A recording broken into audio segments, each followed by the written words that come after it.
تلے کو شرک کے برابر کر. بسم اللہ الرحمن الرحیم. وقاتلوا فی سبیل اللہ. اس سے پہلے امور انتظامیہ اور امور مصلحہ کا بیان تھا، تو اب اعلان جہاد ہے، جہاد کا حکم. وقاتلو کے نیچے لکھا ہے امور انتظامیہ کے بعد حکم جہاد. اور لڑائی کرو فی سبیل اللہ، اللہ کی راہ میں. الذین یقاتلونکم، ان سے جو لڑائی کرتے ہیں تم سے. ولا تعتدوا، اور نہ زیادتی کرو. ان اللہ لا یحب المعتدین، بے شک اللہ نہیں پسند کرتا المعتدین، زیادتی کرنے والوں کو. وقتلوہم، اور قتل کرو حیث ثقفتموہم، جہاں بھی پاؤ ان کو. ہل اور حرم، جہاں پر بھی پاؤ. وَأَخْرِجُوهُمْ، اور نکالو ان کو. من حیثو، من حیثو کے تین معنی ہیں. من حیثو جیسا کہ، نکالا انہوں نے تم کو. ایک من حیثو کیونکہ. اخرجوکم، نکالا انہوں نے تم کو. من حیثو جہاں سے. اخرجوکم، نکالا انہوں نے تم کو. حیثو بمعنی کیونکہ، جیسا کہ، جہاں سے. اس کی وضاحت کرتا ہوں. والفتنۃ اشد من القتل، اور فتنہ زیادہ سخت ہے قتل سے. ولا تقاتلوہم عند المسجد الحرام، نہ قتل کرو ان کو مسجد حرام کے پاس. حتیٰ، یہاں تک کہ یقاتلوکم، وہ تم سے لڑائی کریں. فی، یہ اس میں. فإن قاتلوکم، اگر وہ لڑائی کریں تم سے. فاقتلوہم، تو مارو ان کو. کذالک جزاء الکافرین، اسی طرح بدلہ ہے ایسے کافروں کا. فإن انتہوا، اگر وہ رک جائیں. فإن اللہ غفور الرحیم، بے شک اللہ بہت معاف کرنے والا، رحم کرنے والا ہے. وقاتلوہم حتی لا تکون فتنہ، اور لڑتے رہو ان سے یہاں تک کہ نہ رہے فتنہ. ویکون الدین للہ، اور ہو جائے عبادت صرف اللہ کے لیے. اور اگر وہ رک جائیں. فلا عدوان، بس کوئی زیادتی نہیں مگر علی الظالمین، اوپر ظالموں کے.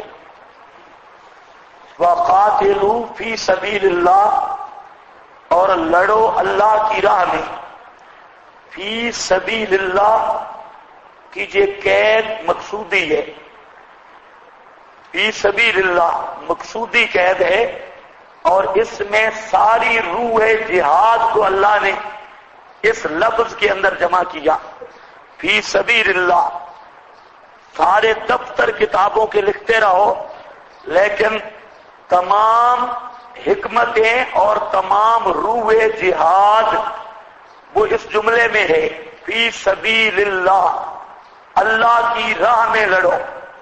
اللہ کی راہ یعنی جہاد کا مقصد فی سبیل اللہ، اللہ کی راہ. کیا مطلب اللہ کی راہ؟ بخاری شریف کی حدیث ہے جو اس کی تفسیر کرتی ہے کہ امرت ان اقاتل الناس حتی یقولوا لا الہ الا اللہ. فی سبیل اللہ، اللہ کی راہ. کیا معنی؟ نبی پاک صلی اللہ علیہ وسلم نے اس کو خود متعین کیا. امرت ان اقاتل الناس، مجھے یہ حکم دیا گیا کہ لوگوں سے لڑوں. کب تک؟ حتی یقولوا لا الہ الا اللہ. ایک دوسری مسلم شریف کی حدیث ہے، اس میں یہ آ رہا ہے آپ سے پوچھا گیا کہ لڑتے تو بہت ہیں لیکن جہاد کس کا صحیح ہے؟ لڑنے والے تو بہت لوگ ہوتے ہیں لیکن کس کا جہاد صحیح ہے؟ تو آپ نے فرمایا من قاتل فی سبیل اللہ لتکون کلمۃ اللہ ہی العلیٰ۔ فی سبیل اللہ کا معنی من قاتل، جو لڑتا ہے، کیوں لڑتا ہے؟ لتکون کلمۃ اللہ ہی العلیٰ، تاکہ اللہ کی توحید اونچی ہو جائے، اور مسئلہ توحید یہ اونچا ہو جائے، توحید کے لیے لڑتا ہے، تو یہ ہے الجہاد۔ اس کے علاوہ جتنی لڑائیاں ہیں، وطن کے لیے لڑنا، قوم کے لیے لڑنا، اس کو عصبیت کی لڑائی کہتے ہیں۔ وطن کے لیے، قوم کے لیے، ملک کے لیے، زبان پر پشتون، سندھی، پنجابی، فلانا، کشمیری، یہ ساریاں لڑائیاں یہ سب عصبیت پر مبنی ہیں اور سب حرام ہیں اور کوئی بھی جائز نہیں۔ تو اسلام نے جس جہاد کی مشروعیت کا حکم دیا اور جہاد کو ضربۃ الاسلام کہا، تو اس میں اصل چیز یہی ہے فی سبیل اللہ، اللہ کی راہ میں ہو اور اللہ کی توحید کے کلمہ کی بلندی میں ہو۔ تو یہ ابتداءً ذکر کر دیا گیا۔ وقاتلوا فی سبیل اللہ، اور لڑو اللہ کی راہ میں۔ الذین یقاتلونکم، ان سے لڑو جو تمہارے ساتھ لڑتے ہیں۔ دو شرطیں، لڑنا بھی ہے اللہ کی راہ میں اور لڑنا بھی ان سے ہے جو تم سے لڑتے ہیں۔ یہ دونوں باتیں سمجھنی ہیں۔ آج کل جہاد کو دہشت گردی کا نام دیا، اور جتنے یہ اقوام عالم ہیں اور روشن خیال لبرل مرتد، یہ سارے جہاد کے منکر، تو یہ بھی اب صفائیاں پیش کرنے لگ گئے کہ نہیں جی اسلام میں جہاد نہیں تھا اور وہ وقتی طور پہ لڑائیاں تھیں فلاں۔ ایک طرف یہ ہے اور دوسری طرف عیسائی مشینریاں ہیں، انہوں نے یہ کہہ کر بدنام کیا کہ مسلمان، ان کا مقصد تھا مال غنیمت، لہذا یہ جو بیچارے نہتے لوگ تھے مکہ کے اور مدینہ کے، ان سے لڑ لڑ کر یہ پیسے حاصل کرنا مقصود تھا، اس لیے محمد صلی اللہ علیہ وسلم کا گروہ وہ خواہ لڑتا رہا معاذ اللہ، اور لڑائیاں کر کے مال لوٹ ڈاکہ یہ ان کا مقصد تھا۔ یہ عیسائی مشینریاں ہیں اور ادھر روشن خیال ہے، وہ معذرت خواہانہ نظریہ۔ یاد رکھو قرآن پاک سب ان تحریفات کو اٹھائے گا۔ یہ تو اب پیدا ہوئے لیکن اللہ رب العزت نے اس کا انتظام پہلے کر دیا۔ پہلا تو یہ فرما دیا فی سبیل اللہ، مال کی خاطر نہیں، قومیت کی خاطر نہیں، خطہ ارضی کی خاطر نہیں، ملک کی خاطر نہیں، زبانوں یا باہمی رکاوٹوں کی خاطر نہیں، جہاد کا روح ہے فی سبیل اللہ، اللہ کے کلمہ توحید کی بلندی کے لیے۔ اور جو اس طرح جہاد کرے وہ مجاہد ہے، اور اسلام نے جس جہاد کی رخصت دی یا اجازت دی یا فرض قرار دیا وہ جہاد ہے توحید کا مسئلہ اونچا ہو جائے۔ ایک ہی غرض ہے، اس غرض سے ہٹ کر جتنی لڑائیاں ہیں اسلام میں قطعاً جائز نہیں۔ لیکن آج جو دہشت گرد کہنے والے ہیں، ان کی سب لڑائیاں ڈیزل، پٹرول اور خطے، اپنی قوت، ملکی ناموس، ملکی عزت، اور جہاں لڑائیاں ہیں تو صرف ان کا مقصد یہ ہے۔ اب اسی کو سوچنا چاہیے کہ خود جو بڑے بنے ہوئے ہیں صلح کن، ان کی لڑائیاں بھی دیکھو تو ان کی لڑائیاں محض خواہش پرستی کی ہیں اور نفس پرستی کی ہیں۔ اور اسلام جس لڑائی کا اجازت دیتا ہے وہ لڑائی ہے اللہ کے لیے، فی سبیل اللہ۔ اب یہ اگر اپنے لیے لڑے تو یہ دنیا میں انصاف ہے، اور مسلمان خدا کے لیے لڑے تو یہ دہشت گردی ہے، یہ عجیب الٹی گنگا ہے کہ تم اپنی عورتوں کے لیے لڑو، تم اپنے خطہ زمین کے لیے لڑو، تم ڈیزل پٹرول کے لیے لڑو، تو تم تو بن گئے مسلح، اور جو مسلمان توحید اور اللہ کے لیے جان دے اور اس میں لڑے وہ بن گئے دہشت گرد۔ تو آپ ان روشن خیال مرتدوں کو بھی دیکھتے ہو۔ وَقَاتِلُوا فِي سَبِيلِ اللَّهِ الَّذِينَ يُقَاتِلُونَكُمْ۔ ایک عیسائی نو مسلم ہے، اس نے کتاب لکھی، اس میں اس نے بہت زبردست بات لکھی۔ اس نے کہا کہ جتنے عیسائی اعتراض کرتے ہیں اسلام کے قتال اور جہاد پر، تو ان سب کو میں چیلنج کرتا ہوں کہ محمد صلی اللہ علیہ وسلم نے جتنی بھی لڑائیاں کی، کہتا ہے کہ ان لڑائیوں کے مقامات دیکھ لو کہ آپ نے چڑھائی کی یا دفاع کیا، آپ نے چڑھائی کی یا دفاع کیا۔ یہ جو اعتراض کرتے ہیں کہ بال لوٹنا تھا، فلاں تھا، فلاں، وہ کہتے ہیں بدر دیکھو، بدر کا مقام یہ مدینہ کے قریب تھا یا مکہ کے قریب؟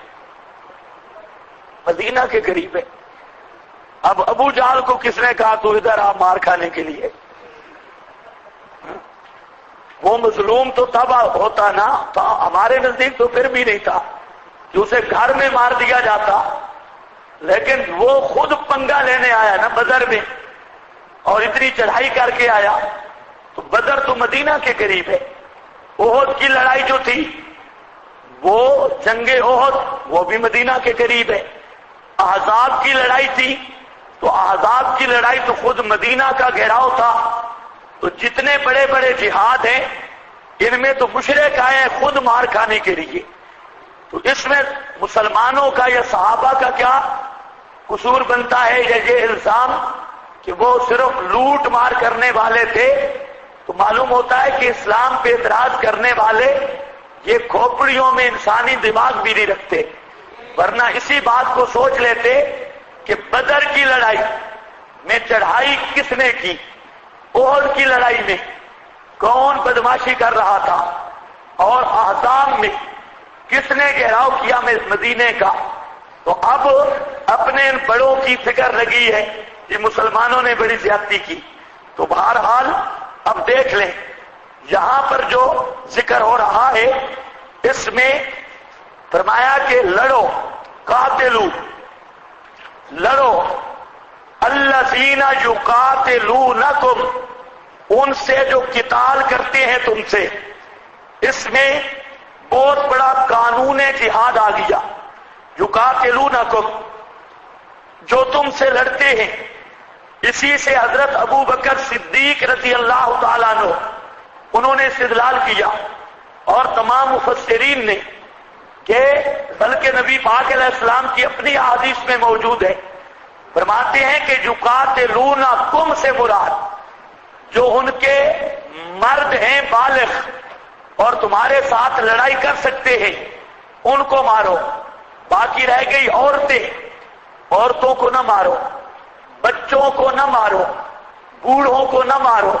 حتیٰ کہ صدیق اکبر کا پہلا جو خط تھا یزید ابن ابی سفیان کو، پہلا خط جو جہاد کے متعلق تھا، اس میں 10 شرائط حضرت صدیق اکبر نے لکھی، جن میں یہی شرط تھی کہ لڑائی کے لیے شرط ہے کہ ان کے بوڑھوں کو قتل نہیں کرنا، عورتوں کو قتل نہیں کرنا، بچوں کو قتل نہیں کرنا، ان کے پھلدار درختوں کو نہیں توڑنا، اور ان کے جانوروں کو نقصان نہیں دینا، اور جو یقاتلونکم، جو ان میں لڑنے کے قابل ہیں ان کو مارو۔ حتیٰ کہ ان کے جو درویش ہیں، صوفی منش، اور وہ لڑتے نہیں ہیں یا لڑائی میں معاون بھی نہیں بنتے، تو حضرت صدیق کے اس خط میں یہ بھی تھا کہ ان کو بھی مارو نہیں۔ تو معلوم ہوتا ہے کہ اتنی اسلامی تعلیمات جہاد اور لڑائی کے مقام پر بھی اتنی پاکیزہ تعلیمات کسی دنیا کے مذہب میں ہو نہیں سکتی۔ اب یہ جو دہشت گرد کہتے ہیں، ان سے ذرا پوچھو تمہاری لڑائی کی کیا شرائط ہیں؟ یہ سارے گدھے کے گدھے، ڈرون حملے کرنے والے اور ایٹم بمبوں سے اور ایٹمی حملے کرنے والے، جو آج تک یہ امریکہ نے پہلے جہاں ایٹمی بم پھینکے اور آج تک وہاں پر بچے اپاہج پیدا ہوتے ہیں اور ساری نسلوں کو رگڑا دے دیا، اور ان میں نہ جانور محفوظ، نہ بچے محفوظ، نہ عورتیں محفوظ، نہ آبادیاں محفوظ، نہ درخت محفوظ، کوئی چیز بھی محفوظ نہیں۔ لیکن الٹا پراپاگنڈا مہم اتنی کی کہ مسلمان بھی متاثر ہو گئے، یہ بھی دفاع کرنے لگے، نہیں جی جہاد کوئی نہیں ہے، اور جہاد نہیں ہے جی، یہ بقدر ضرورت ہے جی، یہ بھی معذرت خواہ بن گئے۔ حالانکہ یہ خود چودھری امریکہ اور اس کے اتحادی، ان کی لڑائیوں کا اور اسلامی جہاد کا ذرا تقابل کرو کہ اسلام کس قدر دشمن اور کافر کو بھی تحفظ دیتا ہے، اور ان کے مذہب میں تو تحفظ نہ اپنوں کا ہے نہ دوسروں کا ہے، نہ بچوں کا ہے نہ عورتوں کا ہے، نہ آبادیوں کا ہے نہ جانوروں کا ہے، لیکن اعتراض اسلام پہ کرتے ہیں۔ اور یہ مسئلہ بیان کرنے کی ضرورت ہے، جیسے توحید بیان کرو یہ بھی بیان کرو، کیونکہ اکثر عوام کے ذہنوں میں جہاد سے نفرت ہے اور لوگ جہاد کو عیب سمجھنے لگ گئے ہیں، تو اس مسئلے کی بھی ضرورت ہے۔ قاتلوا فی سبیل اللہ الذین یقاتلونکم، یہ سمجھ گئے جو تم سے لڑے، جو تم سے لڑے کی قید سے کون نکل گئے؟ جو لڑنے کے قابل نہیں، جو لڑنے کے قابل نہیں، اس کی تفصیل میں نے عرض کر دی۔ اور یقاتلونکم کا یہ مطلب بھی نہیں کہ جو کلہاڑی لے کے تمہارے سینے پہ رکھے تو اب تم لڑو پہلے نہ لڑو، یہ مطلب بھی نہیں۔ مطلب یہ ہے کہ جو لڑنے کے قابل ہیں ان سے لڑو، خواہ پہلے یا بعد میں۔ بعد نے یہ معنی کیا کہ جب تک وہ لڑے نہیں تم نہ لڑو، تو یہ کون سا معنی ہے؟ جب تک وہ لڑے نہیں تم سوئے رہو چادر تان کر، وہ آ کر سینے پہ بندوق رکھے، اب تم بھی اٹھ پڑو لڑنے کے لیے۔ قرآن اس طرح نہیں کہتا، قرآن کہتا ہے جو لڑنے کے قابل ہیں، جو تم سے لڑ سکتے ہیں، جن سے لڑائی کا خدشہ ہے ان سے لڑو۔ یقاتلونکم ولا تعتدوا، حد نہ توڑو، مطلب ہے خواہ زیادتی نہ کرو۔ ہمارے نزدیک لا تعتدوا کا معنی یہ ہے کہ شرعی حدود کا خیال رکھو، جہاد میں بھی عورتوں کو قتل نہ کرو، بچوں کو قتل نہ کرو، یہ جو پہلے مستثنا ہوئے اس کو نہ چھیڑو۔ یہ بعد میں کہا ہے کہ ابتدا نہ کرو، لیکن بعد میں ابتدا دفاعی اقدامی جہاد بھی مشروع ہو گیا۔ وہ کہتے ہیں کہ ابتداء دفاعی جہاد مشروع تھا، بعد میں اقدامی۔ لیکن اگر یہ معنی کرو لا تعتدوا کہ زیادتی نہ کرنے کا مطلب ہے کہ جو غیر اہل ہیں لڑائی کے ان کو قتل نہ کرو، یہ معنی کرو تو پھر یہ اقدامی دفاعی کی جہاں بات نہیں۔ ان اللہ، بے شک اللہ، یہ علت ہے، بے شک اللہ لا یحب المعتدین، نہیں پسند کرتا معتدین کو، شرعی حدود کو توڑنے والوں کو۔ وقتلوہم، اب غصے کے مقام پر بھی شریعت کو نہیں چھوڑنا، لڑتے ہوئے بھی شریعت کو نہیں چھوڑنا۔ آپ جتنے احکام دیکھیں گے تو قرآن احکام سے مقصود باطن کی اصلاح لیتا ہے، کہ صرف اگر تلوار سے لڑائی کی وہ اللہ کے ہاں مقبول نہیں جب تک کہ اندر درست نہیں ہوا۔ جو عمل بھی ہے تو باطن کی اصلاح ہے۔ اب آپ اندازہ کریں، غصے کا عالم ہے، دشمن سامنے ہے اور وہ تجھے قتل کرنا چاہتا ہے، تو اب ایسے عالم میں آدمی کیا کچھ نہیں کر گزرتا۔ لیکن اللہ نے فرمایا جہاں پر بھی زیادتی نہیں کرنی، جہاں پر بھی شریعت کو نہیں چھوڑنا، کافر کے مقابلہ میں بھی لا يحب المعتدین وقتلوہم حیث ثقفتموہم وقتلوہم قتل کرو ان کو حیث ثقفتموہم جہاں کہیں بھی پاؤ ان کو فی حل وحرم ہل میں مل جائیں حرم میں مل جائیں ثقفتموہم قتل کرو ان کو وَأَخْرِجُوهُمْ اور نکالو ان کو من حیث اخرجوکم من حیث یہاں حیث اگر بناؤ تشبیہ کے لیے تو پھر معنی ہوگا جیسا کہ نکالا انہوں نے تم کو تم ان سے لڑو جیسے کہ انہوں نے تم کو نکالا ہے اور اگر یہاں حیث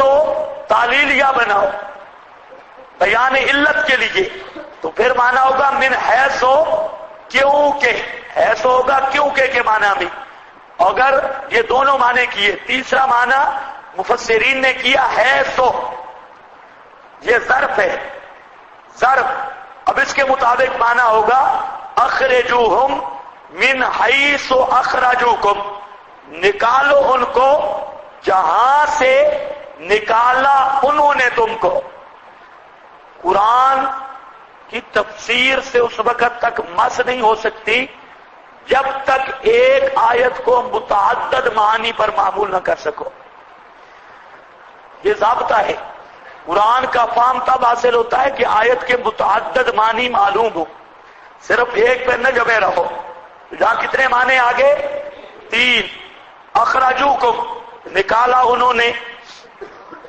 تم کو والفتنہ تو اشد من القتل اور فتنہ جہاں پر اب علال جہاد ہے جہاں لکھا ہوگا من حیث اخرجوکم کہاں لکھا علت اولا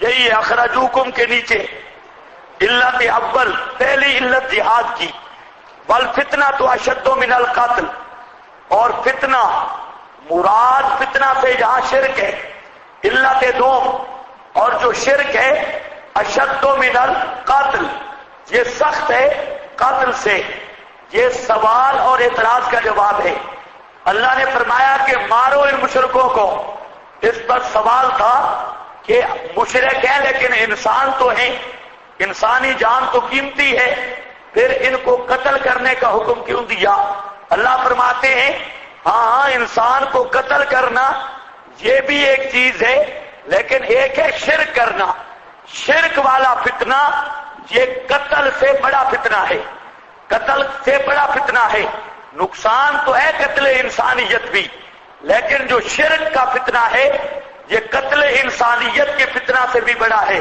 سخت ہے ضرر میں من القتل قتل سے یا دوسرا معنی والفتنہ تو اشد من القتل اللہ نے فرمایا کہ ان کو مارو کیونکہ انہوں نے بھی تمہیں وطن سے نکالا اب جو ایک ہے نکالنا وطن سے ایک ہے شرک کرنا تو اخراج کی نسبت شرک والا فتنہ یہ زیادہ سخت ہے ازروئے ضرر کی بھئی دو باتیں ایک تو انہوں نے تمہیں گھر سے نکالا یہ بھی جرم ہے دوسرا وہ مشرک ہے تو اخراج یہ اتنا سخت نہیں اس کا اتنا نقصان نہیں جتنا شرک کا نقصان ہے تو مشرک کا یہ جرم سب سے بڑا ہے وَلَا تُقَاتِلُوهُمْ اور نہ لڑائی کرو ان سے عند المسجد الحرام مسجد حرام کے پاس مکان حرم مراد ہے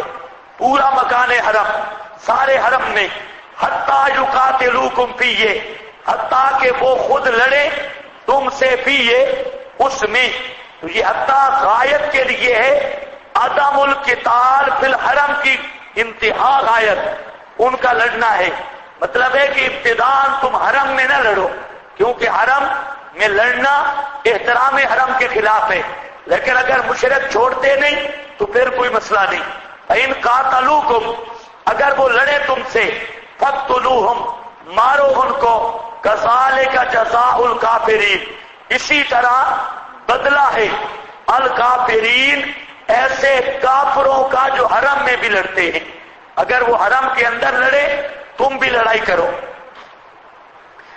فَإِنِ انْتَهَوْا، اگر وہ رک جائیں. یہ انتہا کس سے مراد ہے؟ بعض بزرگوں نے کہا انتہا عن القتال، انتہوا عن القتال ہے، لیکن یہ بات بالکل درست نہیں. کیوں؟ آگے آ رہا ہے فإن اللہ غفور الرحیم، مشرک لڑائی سے بعض آ بھی جائے قابل بخشش نہیں ہوتا. تو غفور الرحیم جو صفت ذکر کی یہاں مغفرت کا ذکر ہے. تو جہاں پر انتہو عن القتال لینا یہ درست نہیں. دلیل ان اللہ غفور الرحیم، اور اس لیے انتہو عن الشرک، اگر وہ توبہ تائب ہو جائیں، شرک سے رک جائیں اور توحید قبول کر لیں، بس بے شک اللہ بہت معاف کرنے والا رحم کرنے والا ہے. تو انتہو عن الشرک والکفر، کفر اور شرک سے رک جائیں. وقاتلوہم، اور لڑو ان سے، حتیٰ لا تکون فتنہ، حتیٰ کہ نہ رہے، لا تکون لا توجد کے معنی میں ہے نہ پایا جائے، فتنہ سے مراد شرک اجماعاً یہ معنی ہے. فتنہ کا معنی شرک. مولانا عبدالسلام رستمی صاحب، انہوں نے جہاں فتنہ کا معنی کافروں کی قوت اور لڑائی کیا، جب تک حتیٰ لا تکونا فتنہ، جب تک کافروں کا زور رہے یا جب تک وہ لڑتے رہیں تم بھی لڑتے رہو. تو اس پر خان بادشاہ کے ہاتھ یہ عبارت لگ گئی. ماشاءاللہ خان بادشاہ نے بہت زبردست گرفت کی اور اس پر اتنے حوالے جمع کر دیے کہ تمام مفسرین کا اجماع ہے کہ جہاں فتنہ سے مراد ہے الشرک. اور جو مولوی عبدالسلام نے معنی کیا یہ کسی کا معنی نہیں، اور یہ بالکل غلط معنی ہے تفسیر بالرائے. بہرحال اس پر ان کی کتابوں میں بہت زیادہ مواد ہے اور بہترین مواد ہے. سارے مفسرین کے حوالے اس نے جمع کیے. بتانے کا مقصد ہے کہ جس کو ذوق ہو تو وہ وہاں بہت سارے حوالے اس نے جمع کر دیے، ہمیں ضرورت نہیں. تو بہرحال اتنی بات ہے کہ جہاں فتنہ سے مراد کیا ہے الشرک، شرک والا فتنہ. اب ذرا خیال کرو، وَيَكُونَ الدِّينُ لِلَّهِ، اور ہو جائے دین کا معنی جہاں العبادت والدعا، عبادت اور پکار، للہ صرف اللہ کے لیے. نیچے لکھا ہے للہ وحدہ لا یعبد سواہ، صرف اللہ ہی کے لیے ہو جائے، اس کے سوا کسی کی عبادت اور پکار نہ ہو. فَإِنِ انْتَهَوْا، اگر یہ رک جائیں شرک سے، فَلَا عُدْوَانَ، بس نہیں کوئی زیادتی مگر اوپر ظالموں کے. اب ذرا یہاں مسئلہ سمجھو. یہاں قرآن پاک فرماتا ہے قاتلوہم حتی لا تکون فتنہ، انتہا قتال کی، فتنے کا ختم ہونا ہے، اور فتنہ سے مراد شرک ہے. تو معلوم ہوتا ہے جب تک شرک موجود ہے تب تک جہاد بھی موجود ہے. جب تک شرک موجود ہے تب تک جہاد بھی موجود ہے. مرزا قادیانی اس نے اپنی کتابوں میں یہ تصریح کی ہے کہ اللہ نے مجھے نبوت دی اور اس لیے بھیجا کہ میں جہاد کے منسوخ ہونے کا اعلان کروں، جہاد کے منسوخ ہونے کا اعلان کروں. یہ میری باقاعدہ ڈیوٹی ہے. لیکن ہم سمجھ گئے کہ یہ مرزا کسی اور کو اللہ کہہ رہا ہے، کیونکہ مرزا کہتا ہے کہ جو مجھے وحی آتی ہے، مجھ پر وحی آتی ہے آئی لو یو.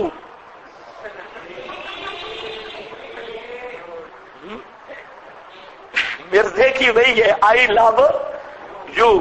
اب ہم سمجھ گئے یہ وحی کس کی طرف سے ہے. یہ وحی تھی انگریز کی طرف سے، آئی لو یو والی. ہاں بھائی، تو انگریز نے اسے اس لیے اٹھایا کہ جہاد کی منسوخی کا اعلان کرے. مرزے کی اولاد پھر آئے غیر مقلد، تو غیر مقلدین نے الاقتصاد فی مسائل الجہاد، یہ رسالہ میرے پاس ہے، الاقتصاد فی مسائل الجہاد، یہ ایک رسالہ لکھا اور اس رسالے میں لکھتے ہیں اگرچہ دوسرے آدمیوں نے بھی جہاد کی منسوخی پر بڑا کام کیا، لیکن میرے رسالے کو جو خصوصیت حاصل ہے، اہل حدیث مولوی لکھتا ہے، وہ یہ ہے کہ اس کی تائید تمام مکتب اہل حدیث کے علماء سے حاصل ہے، اور ہمارا یہ رسالہ تمام اہل حدیث علماء کی تصدیقات اور ان کی تائید سے شائع ہو رہا ہے۔ اس لیے مجھے فخر ہے کہ قادیانی وغیرہ جو دوسرے رسالے لکھتے رہے وہ ان کی انفرادی کوشش تھی، اور جو ہمارا یہ رسالہ ہے یہ پورا جماعتی رسالہ ہے، اور تمام علماء کرام ان کی جہاں تصدیقات حاصل ہیں، اور اس دجال اہل حدیث نے یہ اعلان کیا کہ جہاد منسوخ ہے اور جہاد کرنا حرام ہے، وہ پورا رسالہ کوئی پڑھ لے، الاقتصاد فی مسائل الجہاد، اور اس پر ان سب کی تصدیقیں ہیں۔ تو پہلے نمبر پر قادیانیوں نے جہاد کے منسوخ ہونے کا اعلان کیا، اور مرزا قادیانی غیر مقلد تھا، یہ اہل حدیث سے ترقی کی اس نے۔ اگر گلے سے پٹا نکلے نا تو پھر آوارہ ہو جاتا ہے، کہتے ہیں تقلید پٹا ہے تو پٹے کے تو فائدے ہیں، پٹے والا کہیں جاتا تو نہیں نا۔ اب جب پٹا نکل گیا تو کوئی قادیانی بن رہا ہے، کوئی کچھ بن رہا ہے، کوئی کچھ، تو پٹا ہونا چاہیے۔ تو یہ بے پٹے والے یہ دور دور تک جاتے ہیں۔ تو بہرحال وہاں پر ان کا یہ رسالہ، اس کے بعد آیا احمد رضا خان۔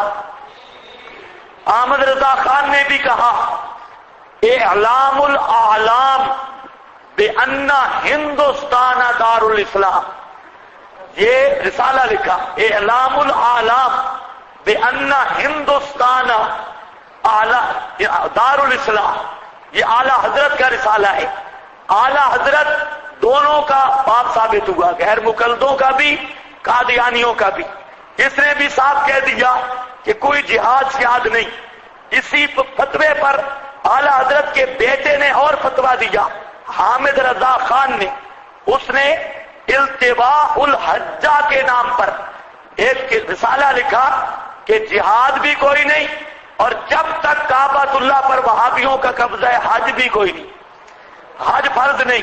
اور کہتے ہیں قیامت کے دن اللہ جب پوچھیں گے بریلویوں حج پر کیوں نہیں گئے تھے، تو ہم کہیں گے یا اللہ گستاخوں کو تو نے وہاں پر قبضہ دیا تو اس لیے ہم نہیں گئے، خدا سے بھی گویا بائی کاٹ ہے تو ہم نہیں گئے۔ التواء الحجہ یہ مستقل رسالہ ہے احمد رضا خان کا، حامد رضا خان کا، جو بیٹا ہے احمد رضا خان کا، یہ رسالہ بھی ہے میرے پاس، التواء الحجہ، تو پورا رسالہ۔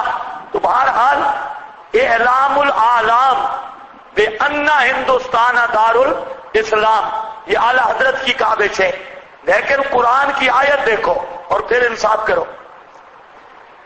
اللہ فرماتے ہیں کہ حتی لا تکون فتنہ، لڑتے رہو حتی انتہا غایت کے لیے، یہاں تک کہ نہ رہے شرک کا نام و نشان، شرک مٹ جائے، وَيَكُونَ الدِّينُ لِلَّهِ، اور ہو جائے دین اور عبادت صرف اللہ کے لیے۔ تو آپ اندازہ کریں یہ احمد رضا یا غیر مقلد یا قادیانیوں کے زمانہ میں ہوا تھا؟ شرک مٹ گیا تھا نا، اور ساری عبادت صرف اللہ کے لیے ہو گئی تھی۔ تو غایت قتال تو قرآن نے اس کو ذکر کیا۔ اب جو پہلے جہاد کے منسوخ ہونے کا فتویٰ دے تو وہ قرآن کی نص قطعی کا منکر ہے، اور جو قرآن کی نص قطعی کا منکر ہو وہ مسلمان نہیں ہوتا، چاہے وہ غیر مقلد ہوتا رہے، بریلوی ہوتا رہے، قادیانی ہوتا رہے، لیکن مسلمان نہیں ہے۔ وَيَكُونَ الدِّينُ لِلَّهِ، اب اسی پر بہت ساری احادیث ہیں، بہت سا الجہاد ماضٍ الی یوم القیامہ، گویا اس حدیث کا ماخذ بھی یہی آیت ہے کہ جہاد قیامت تک جاری رہے گا جب تک کفر اور شرک موجود ہے، اور وہاں پر لا یزالون مختلفین، کفر اور شرک کے ساتھ ٹکر قیامت تک ہے۔ تو الجہاد ماضٍ الی یوم القیامہ، جہاد بھی قیامت تک جاری رہے گا، یہ کبھی ختم نہیں ہو سکتا۔ اور اسی طرح اور بھی بہت ساری احادیث اس پر موجود ہیں۔ بہرحال یکون الدین للہ فإن انتہوا فلا عدوان، اگر وہ رک جائیں فلا عدوان۔ بڑا بیوقوف، روایت الجہاد ماضٍ الی یوم القیامہ، اس کی سند صحیح ہے۔ واہ، آپ کو سندوں کے چکر میں سند صحیح نہیں تو اور کیا ہے؟ میں نے پہلے بھی آپ کو بتایا، پہلے متن دیکھو سند بعد میں۔ سند دیکھنا کام ہوتا ہے محدثین کا، اور متن دیکھنا کام ہے فقہا کا۔ فقہا پہلے متن سے بات کرتے ہیں، پتہ نہیں آپ کو کس طرف کس نے لگایا۔ بعض روایتیں وہ ہیں جو سندن بالکل صحیح ہیں لیکن متنن بالکل من گھڑت ہے، متن صحیح نہیں۔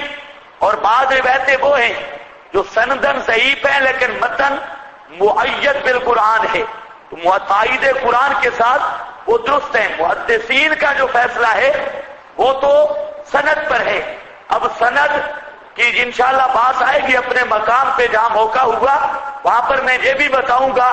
ایسے ہوشیار جھوٹے بھی گزرے ہیں جنہوں نے روایت کا متن جھوٹا تھا اور پیچھے اس کے ساتھ سند بالکل صحیح لگا دی۔ ایسے ایسے مکار بھی آئے شیعہ قسم کے کہ حدیث کا متن تو لگایا من گھڑت، مثلا ایک سند تھی تو اس سند وہی لے لی اور آگے جو متن ہے وہ اپنی طرف سے بنا کے لگا دیا۔ اب محدث تو بیچارے بیٹھے ہیں، فلانا راوی کون ہے، فلانا راوی کون ہے، اسماء الرجال کو دیکھتے ہیں، ثقۃ ثقۃ ثقۃ ثقۃ اوسط فلاں فلاں فلاں، لیکن اصل میں وہ راوی تو ٹھیک ہے لیکن اس سند کے ساتھ جو متن ہے وہ من گھڑت لگا ہوا ہے۔ کچھ سمجھ آئیے بات؟ باقاعدہ یہ بھی اصول حدیث کا ضابطہ ہے۔ تو صرف سندوں کو دیکھتے رہے، اس روایت کی سند صحیح ہے اور ویسے متن بھی صحیح ہے۔ الجہاد ماضٍ الی یوم القیامہ، یہ اور کوئی ایک روایت بھی نہ ہو، آیت کا کیا جواب ہوگا؟ حتی لا تکون فتنہ، اس کو کوئی حل کرے جہاد کو منسوخ قرار دے کے۔ حتی لا تکون فتنہ، قتال کی انتہا ہے شرک کا خاتمہ اور ساری کی ساری عبادت اللہ کے لیے ہونا۔ تو جب تک شرک موجود ہے اور دنیا میں کوئی بھی اسلام کے علاوہ مذہب موجود ہے اس وقت تک جہاد جاری ہے۔ اور میں نے اس پر کبرا ذکر کیا، لا یزالون مختلفین، یہ اختلاف توحید والوں کا اور شرک والوں کا رہے گا ہمیشہ، تو جہاد بھی فرض رہے گا ہمیشہ۔ یہ حتی لا تکون فتنہ ویکون الدین للہ فإن انتہوا فلا عدوان الا علی الظالمین۔ الشہر الحرام، الشہر الحرام بالشہر الحرام، اس آیت کا پہلے مطلب سمجھو۔ اصل میں یہ ہوا کہ حدیبیہ کے مقام پر صحابہ کرام عمرہ کی غرض سے گئے تو نبی پاک صلی اللہ علیہ وسلم بھی ساتھ تھے 6 ہجری کو، اور وہاں پر مشرکین مانے بن گئے، آڑ بن گئے، صلح طے ہوئی، اور 7 ہجری کو آپ نے عمرۃ القضاء کی نیت کی، 7 ہجری کو۔ اور جب آپ عمرہ کے لیے آنے لگے تو افواہ یہ پھیل گئی کہ مکہ کے مشرک معاہدے کی خلاف ورزی کرنا چاہتے ہیں اور وہ تلواریں اور تیر لے کر میدان میں آ رہے ہیں لڑنے کے لیے، اور وہ طواف اب بھی عمرہ نہیں کرنے دیں گے۔ تو اب صحابہ کے ذہن میں خیال آیا کہ وہ تو مشرک ہیں بے ایمان، تو حرم کے اندر ہم ان سے کیسے لڑیں گے، حرم کے احترام کے خلاف ہوگا ایک، اور دوسرا جو اشہر حرام ہے محترم مہینے جن میں ایک محرم، ذوالقعدہ، ذوالحج، ذیقعدہ، یہ 4 مہینے محترم ہیں پہلے دن سے، تو ان کے اندر قتال جائز نہیں۔ تو صحابہ کرام کے دل میں خدشہ ہوا کہ یہ ہے بھی رجب مہینہ حرام کا اور محترم مہینہ، تو وہاں اگر اس مہینے میں لڑے یا حرم میں لڑے تو ہم کیا کریں گے؟ اللہ نے اس کا جواب دیا۔ جواب کا خلاصہ یہ ہے کہ یہ جو مہینوں کا احترام ہے یہ طرفین سے ہوتا ہے. اگر فریق ثانی بھی احترام کرے تم بھی کرو، اور اگر مد مقابل احترام نہیں کرتا تو پھر تم بھی اس پر پابند نہیں. اسی طرح ادب کی جگہ یہ بھی ہوتی ہیں بطور عوض کے. اگر فریق مخالف ادب کرتا ہے حرم کا لڑائی کے معاملہ میں، تم بھی لڑائی نہ کرو. ادب کے مقابلہ میں ہے، اگر وہ لڑے تو تم بھی لڑو. اور مہینہ کا احترام کے مقابلہ میں ہے، اور ادب کی جگہ بھی یہ عوض محبت کی طرح ہے. تو مطلب ہے کہ اگر مشرک ادب کریں تم بھی رک جاؤ، اور اگر مشرک ادب کو پامال کرے تو تم بھی پھر صوفی نہ بنو، ان کو رگڑا لگاؤ. یہ مطلب ہے. الشہر الحرام، مہینہ محترم، بالشہر بدلے مقابل، بالشہر الحرام یا ماں مقابلے کا ہے، مقابلے مہینے محترم کے ہے. مقابلے کا کیا مطلب؟ کہ فریقین کا مشترکہ احترام ہے. اگر وہ احترام کرے تم احترام کرو، وہ نہیں کرتے تم بھی پابند نہیں. فالحرمات قصاص، اور آداب رکھتے ہیں، بدلہ ہے. اور جو حرمات ہیں، حرمتیں ہیں، ادب ہیں، قصاص ان میں برابری ہے، بدلہ ہے. کیا مطلب؟ قصاص عام ہے، قصاص قولی بھی فعلی بھی، قصاص قولی بھی فعلی بھی اور جانی بھی، تینوں کو شامل ہے. تو یہاں قصاص فعلی مراد ہے. مطلب ہے کہ حرمتیں اور ادب یہ تو بدلہ اور عوض ہے. اگر اگلا ادب رکھے تو تم بھی ادب رکھو، تمہارا دشمن ادب نہیں رکھتا تم بھی پابند نہیں. تو مطلب کیا نکلا کہ اگر مشرک لڑتے ہیں محترم مہینے میں تمہیں بھی اجازت ہے، اگر وہ لڑتے ہیں حرم میں تمہیں بھی اجازت ہے، تم بھی لڑو. فَمَنِ اعْتَدَىٰ عَلَيْكُمْ، بس وہ شخص کے زیادتی کرے اوپر تمہارے، فَاعْتَدُوا عَلَيْهِ، بس تم بھی زیادتی کرو اوپر اس کے، بِمِثْلِ اتنی مَا اعْتَدَىٰ عَلَيْكُمْ، کہ جتنی زیادتی کی اس نے اوپر تمہارے، مَا اعْتَدَىٰ جتنی اس نے زیادتی کی اوپر تمہارے. وَاتَّقُوا اللَّهَ، اللہ سے ڈرتے رہو ان تمام معاملات میں. وَاعْلَمُوا أَنَّ اللَّهَ مَعَ الْمُتَّقِينَ، اور یقین رکھو کہ بے شک اللہ ساتھ متقیوں کے ہے. اب یہاں سمجھو یہاں پر آیا فَمَنِ اعْتَدَىٰ عَلَيْكُمْ، بس جو کوئی زیادتی کرے تم پر مشرکوں سے، فَاعْتَدُوا عَلَيْهِ، تم بھی اس پر زیادتی کرو. مشرک اگر تمہارے ساتھ زیادتی کریں تم بھی ان کے ساتھ کیا کرو؟ زیادتی کرو. تو یہاں پر سمجھ لو جب مشرک زیادتی کریں گے مباحث جواب دیں گے تو جوابی کارروائی کو اعتداء اور زیادتی سے تعبیر کرنا یہ درست بن سکتا ہے؟ یہ اشکال ہے. زیادتی تو ہے مشرکوں کی طرف سے، مباحثین نے تو اس کا جواب دینا ہے، تو مباحث کے جواب کو اعتداء سے کیسے تعبیر کیا؟ یہ اشکال ہے. لیکن اس کا جواب میں پوری تفصیل کے ساتھ دے چکا ہوں کہ کبھی کبھی ذکر ہوتا ہے فعل کا اور ارادہ ہوتا ہے جزا کا. ذکر الفعل اور المراد بہ الجزا. ذکر الفعل کبھی یہ ہوتا ہے ذکر فعل کا ہوتا ہے اور مراد اس سے کیا ہوتی ہے؟ جزا. یہاں پر ذکر تو ہے کس کا؟ فعل کا، فَاعْتَدُوا، لیکن مراد اس سے جزائے اعتداء ہے. ان کو زیادتی کا بدلہ دو، ان کو جو زیادتی انہوں نے کی اس کا بدلہ مراد ہے. یا اس طرح سمجھ لو کبھی مراد ہوتی ہے مشاکلت. مشاکلت یہ عربی قواعد میں سے ہے.